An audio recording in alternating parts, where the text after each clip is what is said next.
बाबा घरात भूत झोपल्यावर असं ते लय वाटतं त्यांना. मोठमोठ्यानं करतात. मग माझी झोप होत नाही म्हणून मी त्यांना कानाखाली लावते.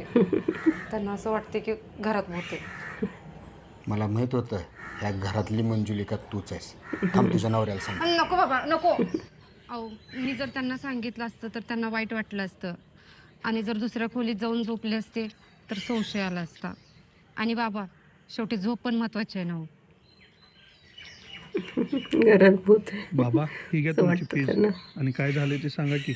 बालका, भूत मंजुलिका तुझ्यावर खूप प्रेम करते म्हणून तुला ती दुसऱ्या स्त्रीसोबत पाहू शकत नाही. म्हणून एक काम करायचं, आजपासून रोज रात्री एकटाच झोपायचं. आलं लक्षात? आणि मूर्ख माणसा, थोडं देवाची पूजा अर्चा करत जा. येड्यात काढला.